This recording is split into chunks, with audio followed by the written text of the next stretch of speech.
5, 4, 3, 2, 1.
So last but certainly not least, Kev.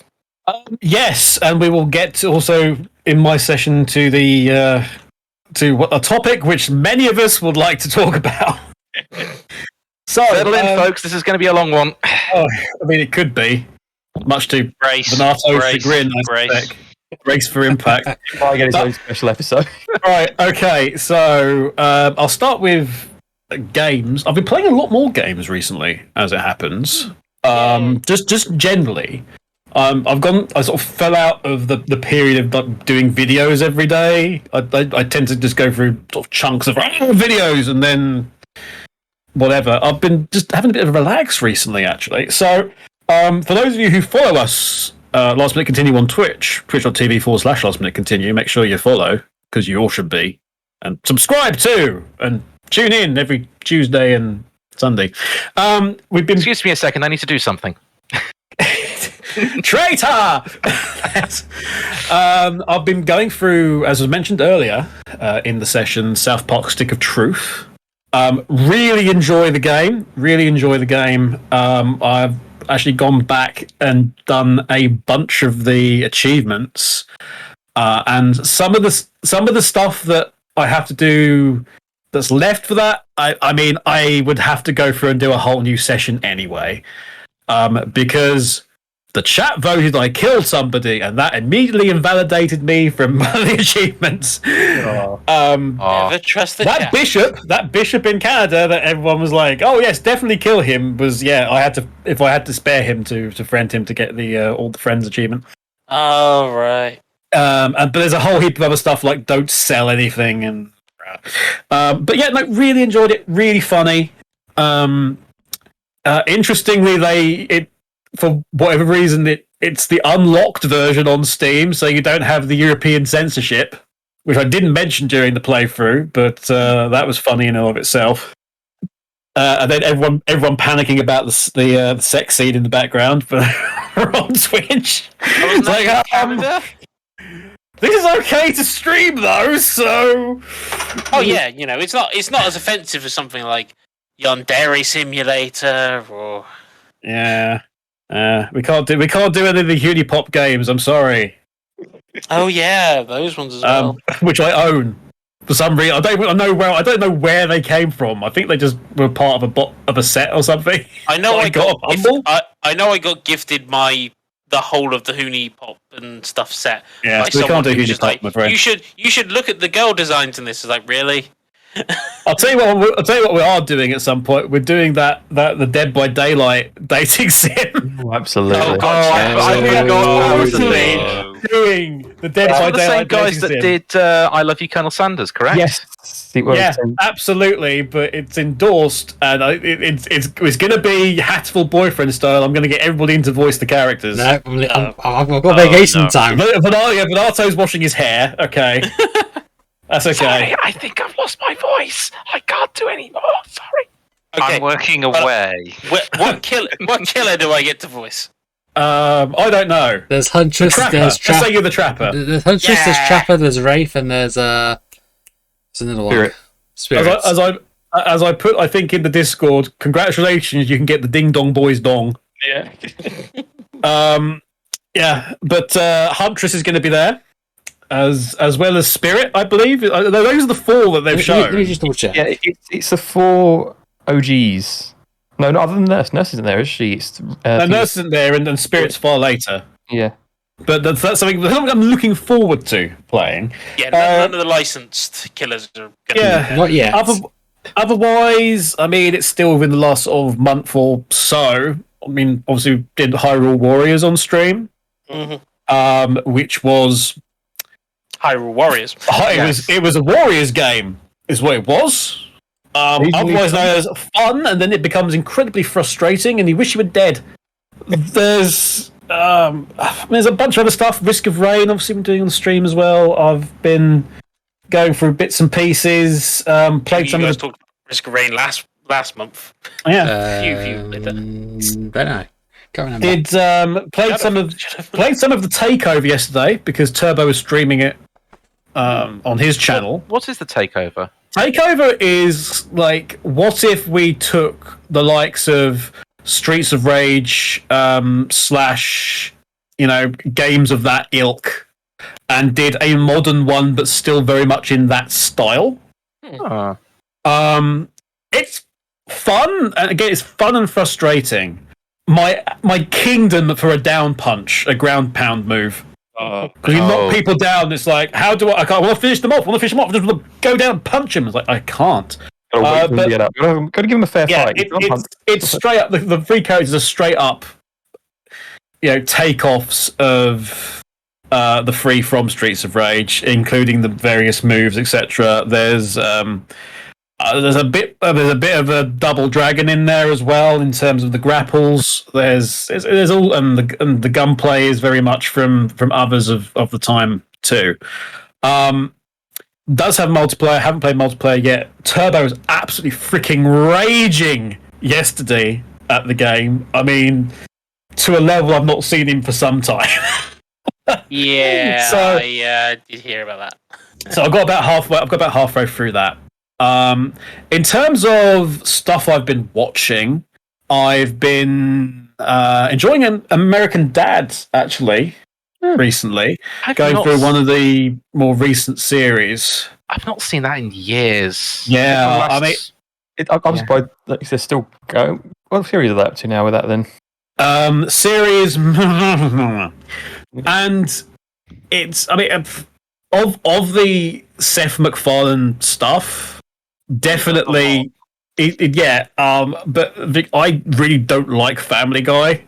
I think it's too mean-spirited. Yes, I agree with far that. too much. It's like, oh, we don't like this character, so we're just gonna Isn't that the point though? treat them as badly. It's like, just freaking get creative. Yeah, and the fact that it's too much. It's too much. It's too much. It's American Dad is currently like 19 seasons. Family Guy is 20 seasons. So it's actually Also, but American Dad keeps building on the stuff that it's done before. Whilst there is a reset button, stuff does continue in terms of, this character's married now, and this character's aged, and this character's, this, that, and the other. And, well, we remember that this happened. So, but it's just really fun. It's just really fun. And they can do outlandish, and they can do realistic, and they can do small, in the bottle episodes, and it doesn't matter. So this is all on Disney Plus, by the way. I've sort of got out of watching Netflix for a while. I mean, we discussed that last time, to be honest. Yeah, it's just one of those things that there's a lot of stuff being watched on Disney Plus at the minute, including the series which has just started to swallow me whole. In terms of I have fallen very headlong into watching Miraculous: The Tales of Ladybug and Cat Noir. yeah. Yes, if you're not familiar with this, it's a television series CG for kids. I'm approaching 40, everybody. Is this the French one? Yes, this was set in France. Set in France, made in France as well. Yeah, I think they are. It is a French-based company, so its story is set in Paris. There is a mysterious zodiac-themed magical box full of jewelry and trinkets that allow you to merge with a magical fairy creature called a Kwame. You then take on one of the powers of the Zodiac, effectively, which do various things. So there's tigers and what have you. Tigers and pigs and roosters and things. But at the centre of it all is the two most powerful ones, which is the Black Cat and the Ladybug, which, as you well know, is clearly a Zodiac. But they represent the powers of destruction and creation, and sort of the counterparts of each other. One of them has been stolen, the Butterfly Miraculous, as these jewelry pieces are called, and a villain by the name of Hawkmoth initially, and then he gets a bunch of other bloody names, just to be really annoying. Has the ability has got the Miraculous. He's treating the poor fairy Kwame thing very badly indeed, is perverting their power and is using these butterflies to basically pounce on people when they're having a bad day, turn their negative emotions and twist them to his power, and basically turns them into some sort of hideous monster. At which point, two kids come along called Adrian and Marinette. Marinette's particularly interesting because she's representative of mixed heritage. Her name is Dupan Cheng. Dupan Chang, as it's pronounced, but it's with an E. So she's specifically French Chinese. Is the hyper creative daughter of this bakery couple. You've got and she's these Ladybug and is essentially the central character, although both of them are supposed to be equal, and that's kind of a thing that goes through the story, is that the Black Cat wielder, which is Adrian Agreste, who is the son of a famous fashion designer, and who is the model, and he's very rich technically, and everything. He's very nice, very handsome. Everything clearly must be going his way. He gets that, and they go out and put paid to this villain's schemes. Unfortunately, and I'm spoiling stuff here. We're 4 seasons deep into this show. I have just destroyed this in terms of watching it. I am so into this. I bought blind bags. Oh, wow. You're doing an Ashens, aren't you? I bought blind bags. I'm missing one. I'm missing Nuru, who is the butterfly Miraculous, and the guy that's with the guy that is effectively being tortured by the bad guy. So it's kind of appropriate that he's missing. But yeah, I bought blind bags, much to double cross absolute astonishment. But there's a whole lot of yes. Does the pigeon guy from the first episode turn up more? The pigeon guy comes up multiple times, Mr. Okay. Remier. The best guy, thank you, double cross cameo. In fact, he keeps getting akumatized, which is the procedure that is done when they're taken over and try to be mind controlled by this twisted butterfly, this magical butterfly. They're keeping track of how many times it's been akumatized, and the episodes later on in the series, it was revealed that he's been akumatized 72 times. Just because this man likes pigeons, and Paris hates pigeons, so every time someone's mean to the pigeons when he's around, he's like, but these are my friends. It's like, well, no, they're flying rats, piss off. But there's actually a lot of stuff within the series that's like kind of deep, like, oh, why? So it's like Adrian, the model, the son, the perfect son. Yeah, the perfect son who just happens to be, massively having his life controlled to the point where it's completely scheduled by the minute. He barely sees his father. He has all these meals alone. He lives in a mansion, but it's effectively a jail. He's been kept away from people. There's a discussion of like whether or not, well, it's not even a discussion anymore. It's like, yeah, the kid's kind of being abused. He doesn't know how to interact with people at all because he's been kept away from school. He just wants to go to school, damn it, and be with kids. And he's Cat Noir, and people kind of treat Cat Noir badly because he's not the main person. He protects Ladybug, and people kind of treat him badly. And by the end of the entirety of the 4th season is, hey, we're neglecting Cat Noir to the point where even Ladybug, Marinette, is kind of screwing up. There's also the love square, because of course there is. It turns out that Marinette's in love with Adrian, but can't say anything. Adrian's in love with Ladybug, who is Marinette. Adrian, as Cat Noir, declares his love to Marinette, who he doesn't know is Ladybug, and Ladybug completely rebuffs him because she's in love with Adrian, who is Cat Noir. So they're basically completely in each other's mess all the time, and it turns out that but Adrian's putting on an act the whole time. Marinette tries to do everything for everyone. Is super controlling, has to deal with tremendous bullying. Among other things. And oh, by the way, Adrian's dad's the bad guy and he doesn't know.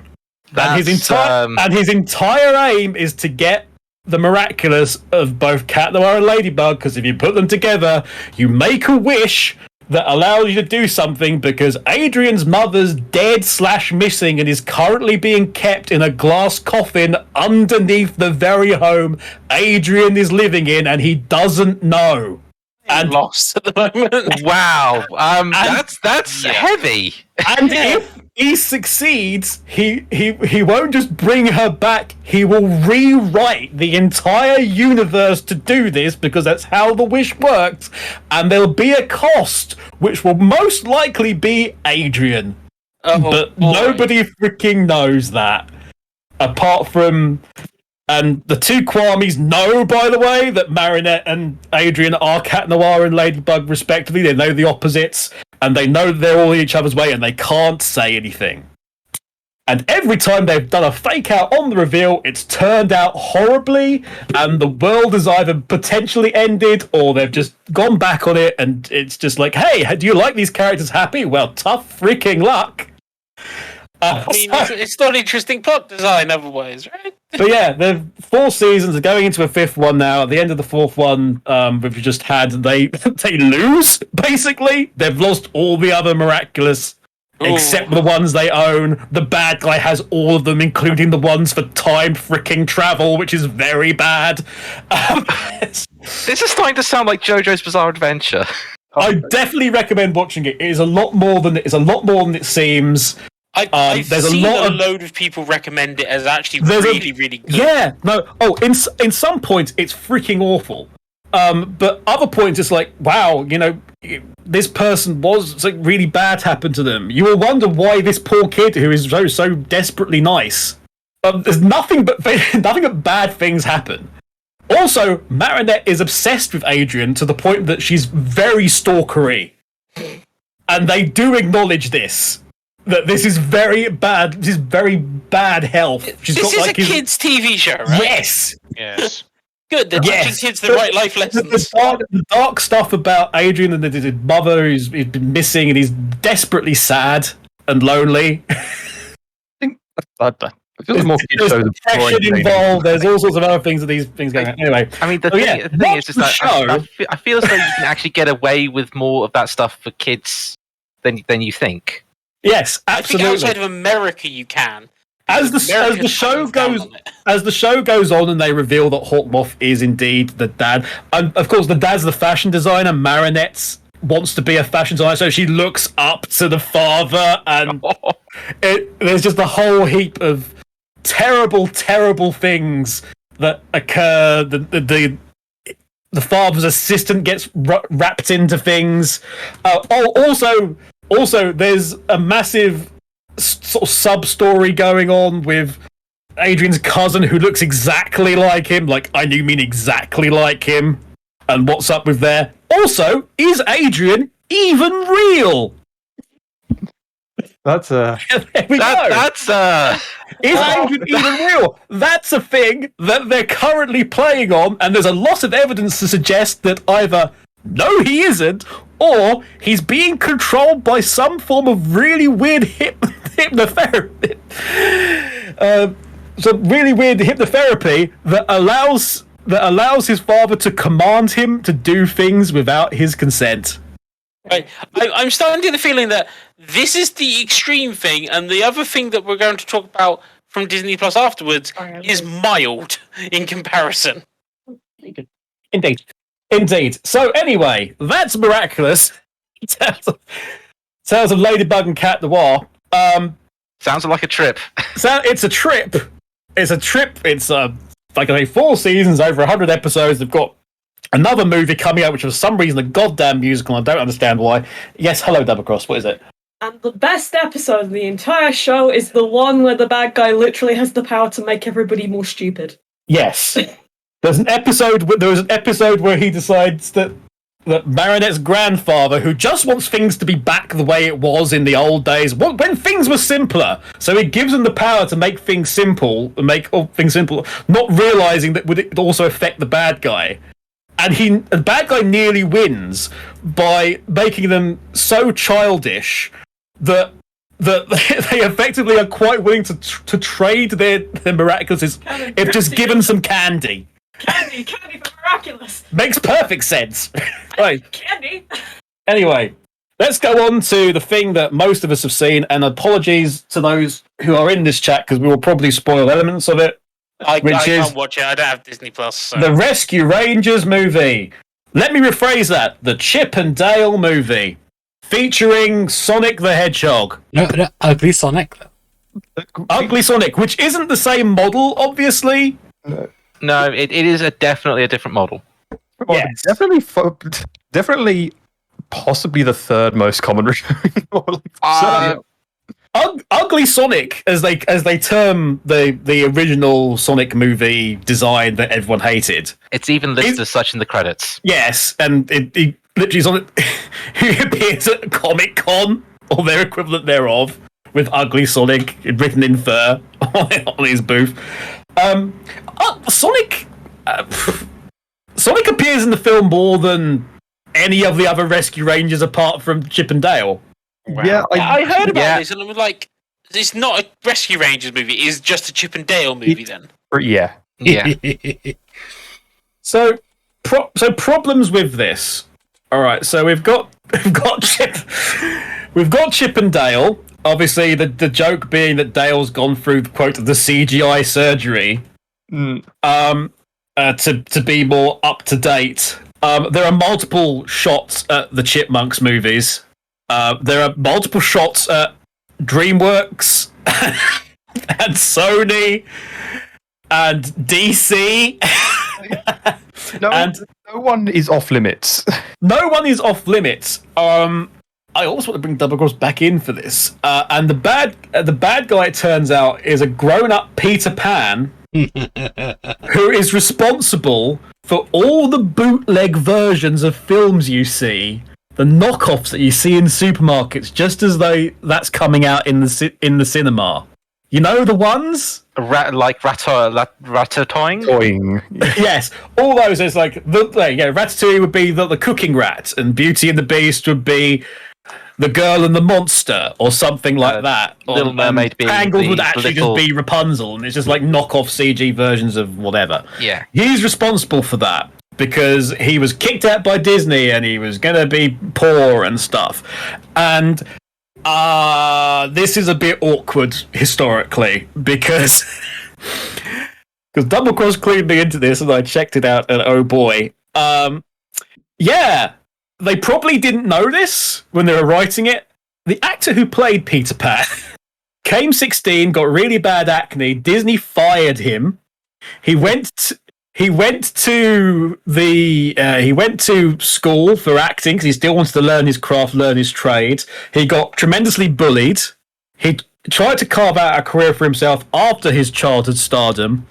Ended up on the streets with a drug problem. Died before his 31st birthday. Was discovered by two kids. Was buried in an unmarked pauper's grave. It's not good that the bad guy is a Peter Pan, grows up and bad things happen to him, and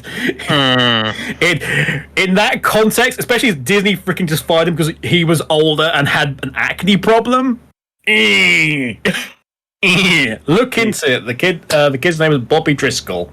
But yeah, you've basically got Dale left, or Dale didn't leave, but Dale went off to do 00 Dale, which was a legitimate thing that they were going to do. This a spin-off with Dale, and then the Rescue Rangers ended, and then 00 Dale didn't do it, and then they've broken up. Apparently, haven't spoken to each other in 30 years. It's your typical thing. Dale's in insurance. Insurance sales. Really successful insurance guy. Employee of the month every month. Every month. What's that Chip? Chip. Chip. Yeah. I said Dale. Dale is just working the circuit and trying to sort of kick his stardom off. And then cartoon characters are getting kidnapped, and they're disappearing. He gets a call from Monterey Jack. Jeez. Who reckons people are after him, and then it all leads to the story of bootlegging, and they're basically getting bits of characters to bootleg stuff. It's There's a lot of crazy stuff happens. Monroe Jack appears in that first bit, and some very disturbing stuff occurs later on. But yeah, Sonic for some reason, Ugly Sonic is completely essential to the plot, including the finale. Yeah, that did. Gadget appears for about 5 minutes of screen time. And appears 80% into the frick. And then you find out she's been fucking Zipper. Yeah. Not even. Remember Zipper the Fly? Well, his real voice is like a Barry Manilow type voice. Not Barry Manilow. Barry White. Barry White voice, rather. Yeah. But yeah, they've spent the last however many years just fucking and producing mutant fly rat children. I think the number was like 28 kids. I thought it was 42. I don't care how many it was. It was too many. It was too many. It was too many. It's now canon in Disney that Zipper the Fly fucked Gadget. And it's just like, why? Why is this a thing? But the thing that annoyed me the most about that was that Gadget's entire... Right, they completely handwave anything to do with Gadget. Because a lot of people would have tuned in that, doing the Rescue Rangers, cool, we're going to find out, because they held back on showing anything about the other Rescue Rangers in the trailers, really. You saw Gadget and Zipper and the flying machine briefly. Very briefly, like a frame. But, fuck's sake, there's a line in it where they're flying through. Dale, Zipper, and Gadget are flying to the rescue in the machine, and Gadget and Dale's like, "Wow, this thing really flies." And the exact line from Gadget is, "I guess my character in the series is exactly the same as my character in real life. We have no character development." There's literally the writing going, "We have no character development for this. It's a girl, whatever." We used the leftover characters for jokes, and her entire character development is she fucks a fly. That's it. She's very happy, I should add. But that is her entire development. That is entire backstory of what's happened in the intervening years. There was one other development: the fact that she was a working parent, and it was Zipper who was the stay-at-home. Yes, that's the only other character development. We got one. There was one. Her introduction scene was effectively a small slow motion, very small motion of her welding on a car and then taking off which is, I guess, was their idea of just like playing a little bit to her reputation as a sex symbol for the cult. But it's just like, that's it. She gets like a 6-second slow-mo thing of welding a car and taking off a welding mask. But it just annoyed me to no end to just like say, okay, we just can't be fucked to write. Sorry, Radio Sega, by the way, for me swearing so much, but fuck it. Sorry, Rex, you have to follow this up. Yeah. So sorry, Rex has got to talk about this. This is good. All right. But to just completely, we can't be bothered to write something for them apart from she had sex and had children and she's exactly the same as she was in the series because we can't think of anything. Also, the finale, the very last thing in the movie is Disney doing a middle finger to everybody who still is campaigning for the return of Darkwing Duck. Yeah. The last thing in it is the back at Comic-Con, they're all on stage, and then it cuts to Darkwing at his booth trying to get people to cheer Darkwing, we want more Darkwing, and the film ends with an iris on him and with him failing to rouse any kind of support. And it's just Disney going, screw you, we've rebooted this instead. So glad I'm not going to bother seeing this movie. No, what did other people think about it? Because I went into it with medium expectations and I came out of them with less than medium results. So I came into the movie with absolutely zero expectations. As in, I'm expecting this to be as bad as Space Jam 2. There's that level of meta humor for the sake of being meta, that kind of thing. Because I did sort of voice my concerns about it. Finishing it, it was better than I thought it was going to be. I didn't realize the issues that you raised, particularly in terms of the backstory with the Peter Pan actor and such. That kind of now dampens my thoughts on the whole thing as a whole. There were parts of it that worked well. There were some good ideas in there.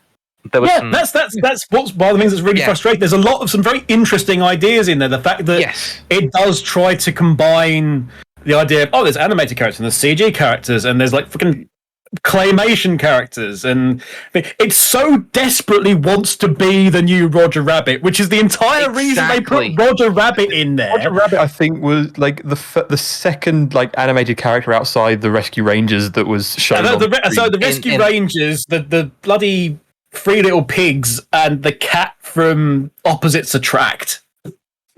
But the bootlegging thing is really clever. It is. It's the fact that it plays on the history, like I say, the very legitimate history with Double O'Dale and everything that happened with that. It's really clever. It's also, for a lot of it, not funny. It's one of the movies that I would see a joke that would be thrown in there, and I would laugh at the joke, but it would be the joke by itself and not related necessarily to the movie. It would be a reference, or it would just be something dumb on the screen. I go, ha. Yeah, you did. Same. It was same. not. It was like it was funny. It wasn't related. It was funny, but not. Am I to understand, by the way, that one of those henchmen was the bear from the Coca-Cola, the polar bear from the Coca-Cola? I thought that. Maybe. No idea. I remember seeing something about that in someone posting stuff from the scenes where what's he called, but Ugly Sonic, is in. But it's weird because I don't think that was done. The question is whether or not that was done with Sega's permission. I believe, talking to a few people I know, no, it was not. Yeah, which is There's no mention of Paramount or Sega in the credits. I mean, that's interesting because you can't really. It's still that character. They might have gone permission, but being like, you have it. Just don't say it's from us. No. So what? What I've been told by someone else, and I don't know if I 100% trust them on this one, but from what they know, basically Disney are going, it's parody, therefore the law does not apply. Because it's the Fair Use Act in America. It's the whole reason why we have all of these. It's not really. It's parody, but it is also at the same time saying it is that character, which is not the same thing. There's the other issue of the fact that parody laws are different in different regions, and Japan do not have a parody law. In fact, it is still just considered copyright infringement. It's a very interesting part they've done that this might not be the end of this. My concern with that is, could that role have been played by anyone else? And I'm thinking, yes. They didn't need to go down that route. They could have picked someone from the Disney back catalogue, someone obscure. Someone super obscure. Disney but at the same time, they could have given a little bit of a reboot to themselves. It's like a stealth reboot of somebody. They just want. I think it was a case of what's hot, Sonic. Well, when was this starting to be developed? Because it would have had mid 2019 to start doing those things. But even that was what was said by the character at the beginning was just an entire excuse to just rag on internet culture and people being fans. There was a lot of like, and then the internet saw me, and and then decided that I shouldn't exist. And the internet had valid concerns about your general appearance. Yeah. People with eyeballs decided that this wasn't the thing they'd been looking at for the last 25 plus years, it turns out. It didn't even matter that it didn't look like that. It didn't look like an appealing creature. Straight end up. And they've made it worse. The thing to remember, though, is that version would have been approved by someone. Yeah. And from what I know, it was approved by someone in Sega. Probably the same fucking person who did Sonic 4. Yes, I believe so. They would have been them. They would have left a long time ago. Oh, really? Yeah. It's but at the same time, so you've got that, but you've got legitimate DreamWorks cameos. Yes, Which is kind of crazy if you think about it. There's DreamWorks cameoing. Considering DreamWorks animations were set up to just be a middle finger to Disney, weren't they? Exactly. It was Jeffrey Rattensberger. I think it was him. I'm trying to remember. We got the jelly monster from Monsters vs Aliens. Monsters vs Aliens. You had the stick insect from Kung Fu Panda. Yeah, not the stick insect, the praying mantis. The mantis. That's mantis from Kung Fu Panda. And who was the other one? It was 2019 Pumbaa. Yeah. Because the gag is they just hung around. Yeah. Because the gag is they're all voiced by the same person. Oh, okay. Yes, that's the gag. As someone who's sort of it goes into the VA's side of things and sort of follows that kind of thing. I liked that because it's just a case of nice little thing. I do want to see, because obviously there's so much in that movie. So many references. I want to get like a list of every character that was like every reference, so I can actually see everything. Because there were things there that I go, is that this, or am I? Well, we had Stealth Hasbro as well, because Transformers. Well, the legs of the final monster. We had the My Little Pony was there for some goddamn reason, like as. Just point out, it's like the Gmod models that they've used. It's all weird.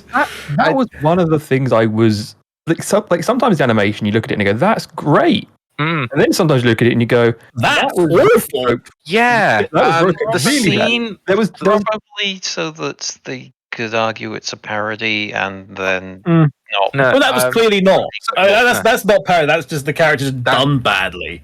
It's like there was one scene where they're looking at Peter Pan from above on the pipes, and you look at that is a terribly photoshopped or rotoscoped body on top of There's a lot of moments in the film we can look at it and go, that green screen's bad, or that rotoscoping's bad, or they do all these different animation styles, and the fact is, like the Rescue Rangers, like the whole cast of Rescue Rangers. They're not hand drawn. They're like 3D models with like a cell shaded over the top, so it doesn't look. What's that? You know what it looked like? What's that film that's oh bollocks?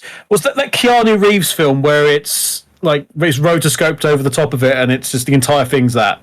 Do you know the one I mean? Oh yeah, I know.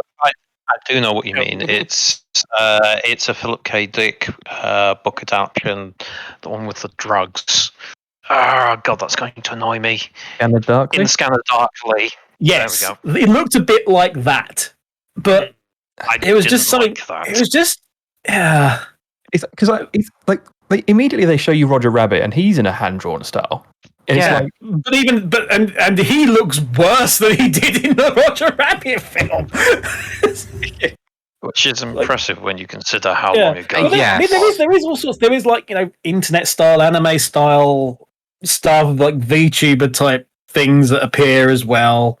One of the characters is a claymation, which leads to it's a very specific reference to like the American Gumby stuff. The sort of fights involving that were actually, I thought, that's kind of J.K. Simmons absolutely nails it. Because it's J.K. Simmons. It's J.K. Simmons. You hear the voice and you go, "That's J.K. Simmons." Yeah, it's the best character in the whole thing. It's great. Great moments. Again, some of the best lines came from him. Yeah, it was strangely appropriate that one of the the B plot threads was to do with Pogs. I found that incredibly appropriate. Because 90s era, everything was Pogs. As I said, I had Tazos. Tazos. As found in Walker's crisp packets back in the day. Including Star Wars ones, if you remember. I still have the binder for that. I used to have a full collection of those. There's a discussion for another day. The history. Well, there's a video from the LMCC. The history of Tazos. Oh God. Oh, and the square ones as well that they did at some point. Don't remember those. Tazos. The Pog Takeoff. Oh, the little plastic figurines skull type things that you flick and have little sort of. Now you've lost me. Yeah. So that was schoolyard. No, there was plastic, not it was sort of solid plastic, not rubbery. Well, the mini boglins. Yeah. Which were plastic, hard plastic. There was a I'm game thinking with of something else. I don't know. Anyway, But never mind. yes. Never mind that. Watch it if you want to. Just don't be prepared for it to be about the Rescue Rangers. If you've got Disney Plus, you can't really. You've already got it. Yeah. There is It's no not worth escape. buying Disney Plus for, right? No. There But are other things on Disney Plus. Actually, one of the best things of it was actually the promotional image on the Disney Plus homepage, where it's something of a takeoff of Bad Boys. yeah. Which is like, hey, I'd have gone with that as a film. Oh, yeah. Bad Boys, but it's Chip and Dale. But yeah, it's a thing. Especially having learnt some more stuff from what you've said, certainly has lowered in my thoughts on the thing, but it still had its good points, and there is a good idea in there. Absolutely. It's just... Executed poorly. Anyway. Also, as we discussed, there may be some other things with some of the cameos that they did, such as some of the things regarding Disney properties that have yet to actually appear in Disney cartoons. Say hi, Sora. Yes, there is a shot of there's a shot of Sora from Kingdom Hearts' hair when they go and find out that the this wall of various bits of people, basically. I mean, that's kind of it's like something you find in like a cartoon version of Dexter. There's just this room full of bits of people. Definitely one of those. Like, imagine they've got a huge list of every character they own, which is probably about several gigabytes worth of text document at this point. Yeah. Well, I mean that one's a complicated relationship. I know that. To the point where, some developers have been asked, like, hey, you kind of half own this property. Why don't you do something with it? And them going, I'm not touching this with a 50-foot pole. Because I half own it. Interesting though, but there has been Disney putting like 2 Kingdom Hearts references in very quick succession, because there's this in Rescue Rangers, but there was also one of the recent Mickey Mouses that was in the background in a box was one of the Keyblades. Really? Yes, I think I remember seeing that. It comes from when you're marrying somebody who really likes Kingdom Hearts. Yeah, that one I understand. This is the thing. Like, I've known some of this through just general osmosis of the fandom stuff, essentially. But it's because there's only one. There's one property that I know that has. In fact, you know it as well. Ian, where they have managed to get Kingdom Heart cameos in, but they're really limited. Yeah. As in, they're time-limited events, and if you don't get them then, you never get them again. Yeah, exactly. It's... The legal stuff behind that is just... It's just a nightmare. Yeah, it is. Because it is... Sora and the Kingdom Hearts brand is 50-50 owned. Though I feel like Disney have more of a sway on it now. I've just put in our Discord so the boys can see where the Keyblade appears. Hey, that looks like a lucky emblem. It doesn't look a lucky emblem. I remember. I think I have seen that episode. Even worse, that Sora haircut, by the way. Mm-hmm. When you see it, you'll know. That doesn't look like something that has been produced for the series, and no, because it's not something that Disney would draw, and it's not something that Square has produced. And now people are going, it looks very much like the hair on this bit of fan art. So they might there with that. They've done a sumo. Yeah, but at least Sumo were apologetic about it, at least. So Sumo made a mistake. It was a holding image somebody went what I guessed at the time, which was that somebody just literally Googled pink hedgehog and got Sonya from Sonic Underground instead of Amy. pretty much happened. He Yeah, probably didn't know Sonya existed. pretty much happened. With a holding piece of art that just got missed. Yeah.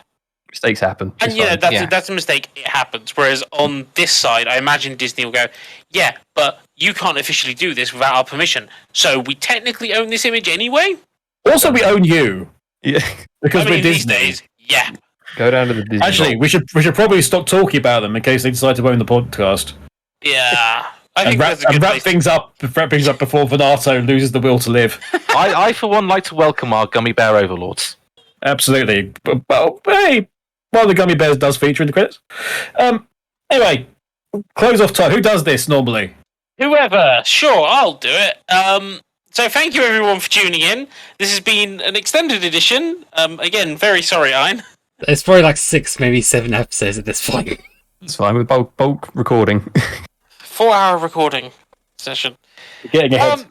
But yeah, my thanks to everyone who's joined, to Mr. Eva, to Vija, to Shadowfox, to the Random Genius, and to Ein, and whoever I am, I can't remember anymore.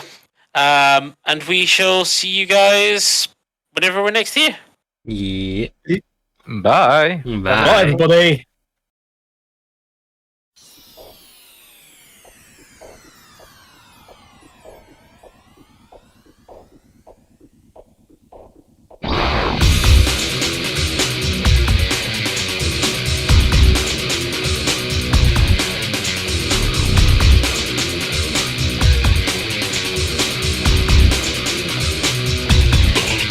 Hey ご機嫌いかがロミオ様あなたはオールドタイプと言われてる黒い人形たちの恋はスマートに処理されてます君の持ってる DNA 探し求めた最高なものさあとは二人がシミュレーションすればハイレベルな二世の誕生それはバーチャルでやるよりも打ち抜くのが100万倍でしょ理屈じゃわからない You know 心が欲しがるものを誰にもわからない You know デモンストレーションはいらないあなたとジュリエットのような一途な気持ちが大切ですね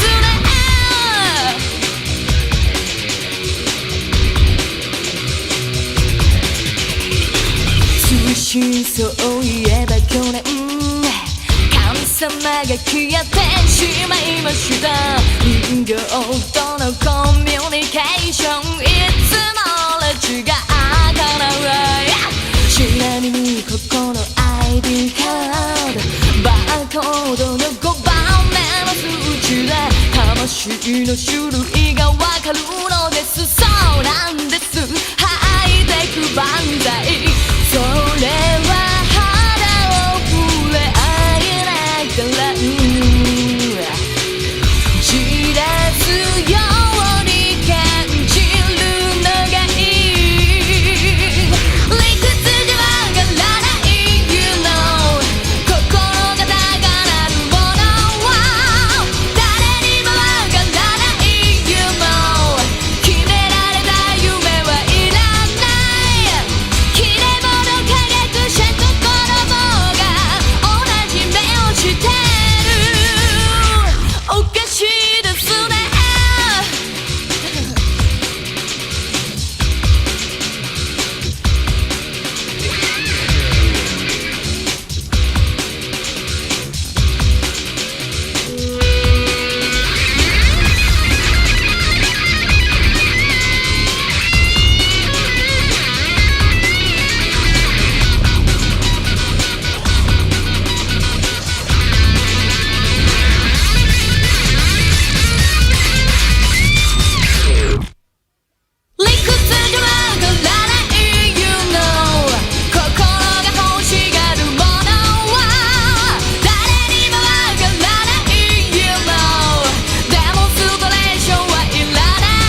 now.